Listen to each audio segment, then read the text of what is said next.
佢哋以前喺香港都冇嗌呢啲嘢噶嘛，唔知點解嚟到英國就會嗌咯。咁可能唔嚟咪唔會嗌咯。始終你去到一個咁新嘅環境，唔多唔少個心裏邊點都會有啲個轉變，唔係覺得咁 OK 嘅，即係有時會唔中意嘅對象就喊噶嘛。但係即係你會諗到自己想喊咯。個媽媽打嚟，佢話：喂，Elaine，我可唔可以見一見你？我就問佢咩事啊？咁佢就話：我準備移民啦，我準備嚟英國噶啦。但係我而家突然之間，我好驚，我唔知道點好。佢話我好驚做錯呢個決定。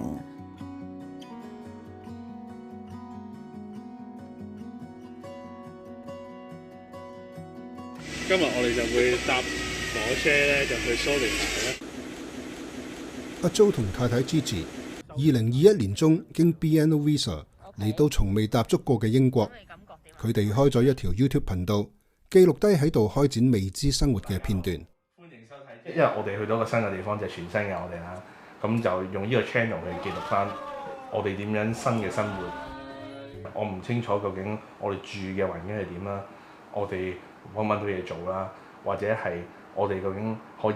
自己捱到幾個月啦？即係可能要同人哋住 share house 啊，可能係做一啲可能我哋唔想做嘅工作啊，或者要用盡任何方法啦，慳低1蚊得1蚊啊，即係呢啲咯。因為真係得我哋兩個，冇得靠其他人嘅啦。咁同埋頭先佢講嘅最壞打算就係大家預期咗，既然最壞可以去到咁就盡量唔好俾最壞嘅發生。咁所以就大家即係努力啲向同一個目標做咯。咁啊，而家就係10月22號凌晨4點10分。咁我而家咧就係行緊去翻工啦。咁點解行緊去翻工咧？咁大家嚟到英國嘅朋友咧，因為呢度咧通常都冇一啲通宵嘅巴士嘅。呢度英國已經開始落雪啦。啱啱 check 個天氣咧，其實係得零下嘅1度啊，負1度啦。咁啊，而家成個路面咧都有雪啦，同埋有啲結冰啦，所以都有啲跣啊。一路咁行翻工個感受係，當然係凍啦，亦都係一個未試過嘅感受啦。因為其實我有啲擔心咧，就係我翻工如果真係就正落大雪，其實就行唔到嘅，真係冇得行嘅。咁啊喺一個新嘅地方咧，萬事都係一定起頭難嘅，係咪？我都行緊一條屬於我人生嘅新嘅路，所以大家都要繼續努力，係咪？朝頭早由依度行去係行1個鐘，差唔多。最凍嗰陣係行1個鐘，暖少少行45分鐘。就算落雪，個河邊嗰度結晒冰，跣住你都要行。咁你會覺得嗰個體驗好似好艱辛，但係其實個時間係好短，但係對於我嚟講係一個好大嘅衝擊啊！即係嗰下係。當時 Jo 嚟咗英國5個月，佢一直揾唔翻喺香港本行嘅工作，去咗一間超級市場翻通宵更執貨。喺揾工嘅過程之中，開始質疑自己。嗰段時期其實揾工係唔順利嘅，一路都，因為有好似好多機會，有好多所謂嘅HR consultant 或者 headhunt 都好啦，去揾你見好多 interview， 但係其實係冇回音嘅，或者係我去到佢所謂叫 second stage， 但係最終都係冇 offer 嘅。佢喺超級市場揾到個工作做收銀啦，咁但係我嗰陣時咧係完全咩回音都冇嘅，係連即係我哋做 Tesco， 即係我嘅 application 佢都係冇回音俾我嘅，即係總之嗰刻咧就係佢翻工，我同佢翻工，等到佢收工為止，可能星期日咧我就坐緊去對面嗰間 Costa 嗰度就等佢收工，可能收5點鐘嚟5點鐘等到佢。咁但係翻工等到佢收工。係啊，佢可能8點幾喺嗰度開始翻工，我就8點幾喺 Costa 度坐，但係坐到4、5點。係啦，嗰刻因為當你一個人嘅時間，你自然就會諗好多嘢，就係點解我揾唔到工咧？係咪我自己嘅 qualification 唔夠啊？即係會諗咗好多即係牛角尖啦。其實移民一個咁大嘅一個改變，其實點可能係冇問題呢？其實有問題反而先係正常，冇問題我就驚。其實由香港嚟嘅 Elaine 而家喺英國 NHS 精神科做家庭治療師，亦都有私人執業。佢處理嘅個案包括不同族裔新移民喺適應過程之中出現嘅情緒或者精神健康問題。香港人比較即係喺香港生活比較即係會穩定好多，咁所以佢哋好多嘢都可以計劃到啊嘛，而且亦都可以預備點樣去處理問題。但係嚟到嘅時候咧，因為相應文化唔同啦，處理問題嘅方法都唔同嘅時候咧，會帶嚟好多你會預計唔到嘅情況會出現嘅，冇咗個 certainty 咯，即係因為你唔再可以用你固有嗰套方法行之係有效咁多年喺個環境度生活，你而家冇辦法再可以咁做嘅時候，咁你咪要一係嘅方法就係我死都唔去呢個 system 㗎啦，我繼續係用我咁嘅方法。如果你要入呢個系統，咁你必須有個時間要適應啊嘛。咁我睇到就係譬如2021、2022年咧，係陸續多咗好多香港人嘅個案，而且係同移民有關嘅。咁我自己接觸裏邊咧，你會睇到佢哋嘅問題咧，有啲係好直接同移民有關嘅，包括可能嚟到嘅時候，佢哋適應唔到呢度嘅生活習慣啦，佢哋嘅適應唔到之後，可能會變咗有啲情緒問題啦，包括失眠啊、好焦慮啊、或者唔知點樣同人哋交流啊，有社交嘅問題啦。另外一種係間接少少嘅，譬如你見到個細路仔可能喺學校佢哋有情緒啊、行為問題，咁呢啲嘅話，我哋會睇到其實好多時候都係同佢哋移咗民嚟啦，咁開始適應個生活上出現嘅一啲狀況咯。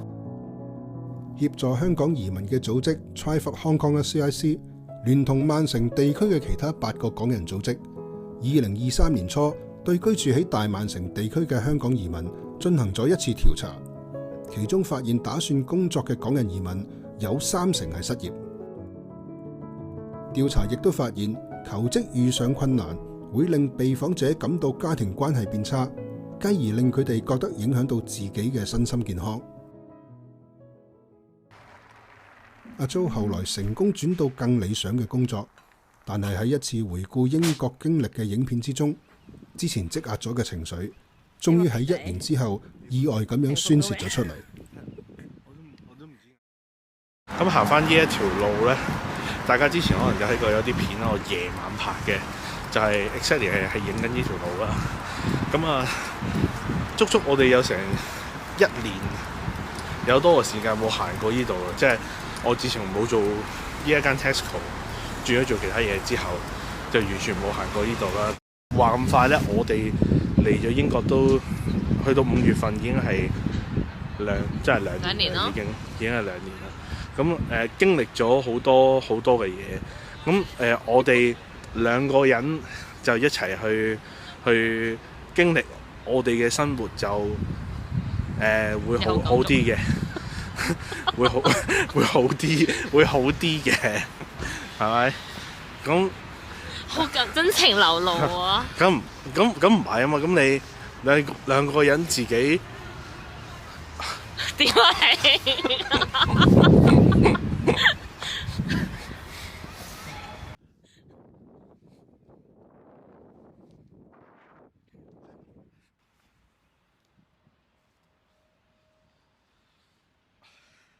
原來日常生活同影片之中都表現出積極樂觀嘅阿 Jo，喺之前揾工遇到挫折嘅一段時間，經歷緊一直未試過嘅情緒低落。又冇諗到好差嘅，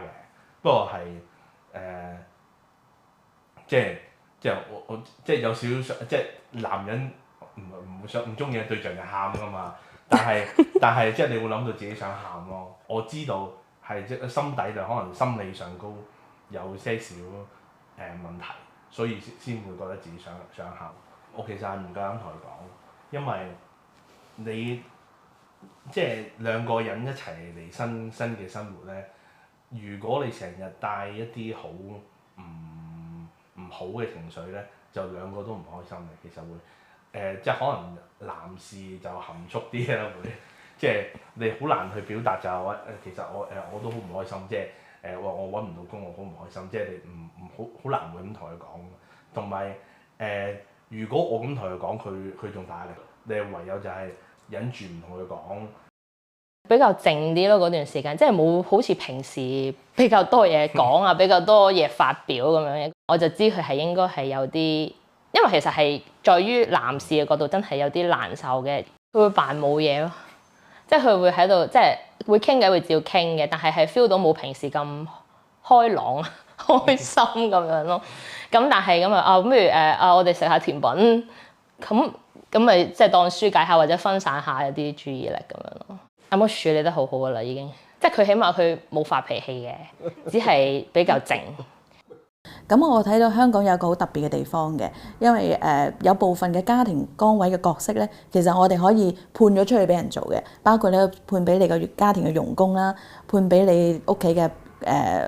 父母啦，即係啲長者啦，咁變咗佢哋可以幫咗你做一部分嘅工作。但我估計嚟到英國嘅時候咧，好多時候你係完全冇辦法判任何嘢。而且加上香港嘅地方比較環境密集，咁變咗你想揾人支援其實係容易好多。譬如我自己有一個個案就係咁嘅，最初嚟嘅時候就係話個丈夫有抑鬱，咁就覺得佢適應唔到呢度嘅生活，所以咧出街又好驚啊，甚至冇辦法同人哋溝通到。咁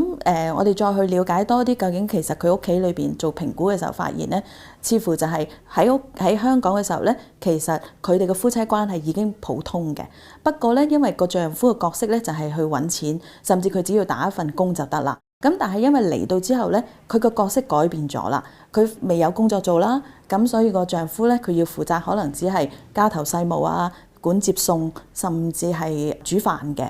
個夫妻本身已經有自己之間嘅矛盾，再加上個角色改變咧，佢哋未能夠好好調整到嘅時候，就會令到呢個男士佢會出現咗一個好大嘅抑鬱啊，或者焦慮。我記得佢自己都講就係話，我明明喺香港嘅時候有份工就冇問題，我哋嚟到呢度我都唔知做乜。移民家庭嘅每一位成員，其實同時都面對緊生活上重大嘅轉變。Elaine指出，如果父母處理得唔好，子女嘅情緒好容易受到影響。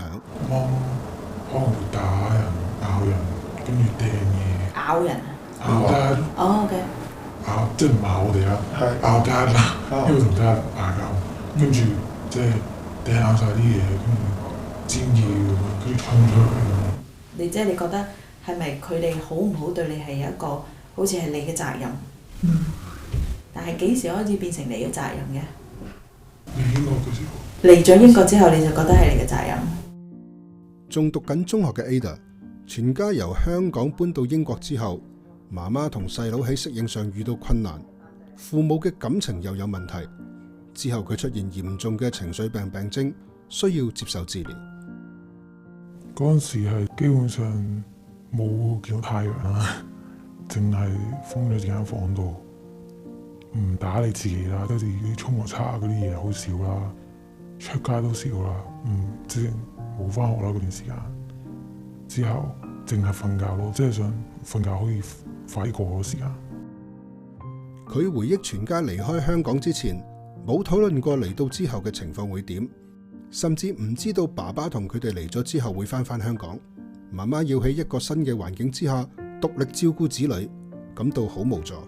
我嗰陣時印象係冇即係坐低話，哦，你哋嚟英國先，跟住爸爸再遲啲嚟咁係，我完全未有。我係嗰陣時嚟到英國先知道，原來Dad之後先再翻嚟咯。不過我都冇乜嘢嘅嗰陣時，佢可能唔係話好開心，即係佢呢度係冇朋友啦，一個都冇啦呢個附近。基本上就淨係起身就照顧我哋，跟住就冇啦。佢又好少自己出去，即係行街啊，即係佢又冇話佢有啲咩興趣會做啦。佢淨係會出去買餸啦，同埋照顧我哋咯。所以我覺得咁樣唔係哇特別開心。即係我覺得佢都好辛苦，然後佢會想即係爸爸可以出啲 solution 嚟幫佢解決咯。但係香港啊嘛，所以就唔知點樣咯。就好似冇人可以幫到佢咯。後來爸爸嚟英國定居之後，同媽媽感情出現問題，全家嘅關係亦都變得緊張。佢開始出現情緒病病徵，甚至記唔翻以往喺香港嘅生活細節同埋感受。我覺得有可能因為佢哋而家淨係嗌交啦，所以可能然後我好即係 focus on 佢哋而家點樣噶嘛，所以可能以前嗰啲我唔知點講咯，即係好似以前，就算以前係好開心啦，我而家都已經覺得唔重要，所以就我唔記得咗咯，因為我淨係 focus on 而家佢哋係好關係好差咯。佢哋可能會覺得如果我係一個好堅強嘅人嘅話，就唔會受到任何問題而影響啦。我有時會覺得佢可能咁樣諗咯，所以就 at the end of the day， 所以就變翻係我嘅問題咯。一齊住嘅佢哋嘅關係，佢哋氣氛點樣喺間屋度點樣，都對我都有影響噶嘛。大部分時間唔係翻我哋屋企㗎啦，咁如果屋企都唔可以好輕鬆，唔會開心嘅話，咁樣嘅話我咪唔會開心咯。即係個小朋友其實喺個移民嘅過程，佢都有好多嘢要處理噶嘛，包括佢要適應翻喺學校嘅生活，佢語言嘅障礙啦，甚至可能佢社交嘅問題，佢自己都唔知點處理嘅時候，但係因為其實你個家庭裏邊，你又睇到父母都適應唔到，咁我估計呢啲咁嘅情況，會令到個細路會有呢種好大嘅焦慮或者好擔心，因為就算哇父母都咁樣，咁我點算啊？我媽就會想即係我爸話俾佢聽幾時翻屋企啊，咁而嗌交，或者唔想煮飯啊嗌交，然後或者即係做家務佢哋會因為家務而嗌交，即係可能我媽覺得點解要佢做晒所有嘢咯？即係佢想即係阿爸分擔下咯，類似嗰啲。最大困擾係好似佢哋永遠都有啲問題係冇得解決咯。我聽過我有啲個案，佢講法其實係佢哋本身喺香港可能已經有一啲問題，不過正如我哋頭先講，香港生活比較穩定，就算你知道譬如父母之間嘅矛盾，你都會盡量用唔同嘅方法，用資源令到呢個可以避免咗，可以撳住先或者收喺地氈底。但係移民正如你所講係一個觸發點，你就好似等於喺地氈底一揭起，所有嘢就會出晒嚟。我會相信父母應該係個家庭嘅核心嚟嘅，尤其是佢係好重要，尤其是喺移民嘅家庭裏邊，你會睇到父母係一個好似一個帶領者，帶領成家人一個好大嘅改變。咁我估計首先第一樣嘢梗係精神健康啦。如果父母佢哋互相之間可以有能力支持對方嘅，咁佢哋其實最重要嗰樣嘢唔係佢有幾高能力，而係我睇到如果父母有能力去互相支持，互相喺一個過程裏邊有商有量嘅話咧，對個細路仔嚟講咧，佢就會睇到原來係就算有困難都冇問題，只要大家一齊會努力去可以有個機會嘅。大曼城地區港人移民嘅調查發現，被訪者認為最影響家庭成員關係嘅因素係家庭經濟壓力，隨後就係同配偶嘅溝通，而缺乏情感宣泄途徑。太空人配偶、家庭成員未能夠適應新嘅環境，同管教子女呢啲問題，亦都係重要嘅因素。即係如果你發覺屋企開始出現有啲問題啦，其中如果係一個家庭成員或者自己都好啦，我覺得第一樣嘢咧必須要咧就係停一停先，即係要冷靜啲，就唔好咁快唔知道點做就去不斷亂揾方法。咁我諗其實好重要就係要將你自己覺得嘅問題，首先同個家庭各成員啦，如果係有父母，我覺得首先要大家傾一傾先嘅，就係其實好似開會咁，其實就將自己屋企裏邊有啲乜嘢嘅家庭關係嘅問題啊，或者你覺得有啲嘢要處理嘅，就好似我哋喺公司開會咁。細路仔都應該要參與嘅，咁大家就可以喺個會裏邊，大家講翻你個感覺啊，甚至講翻你覺得有啲咩問題。咁我諗起碼由嗰度出發先。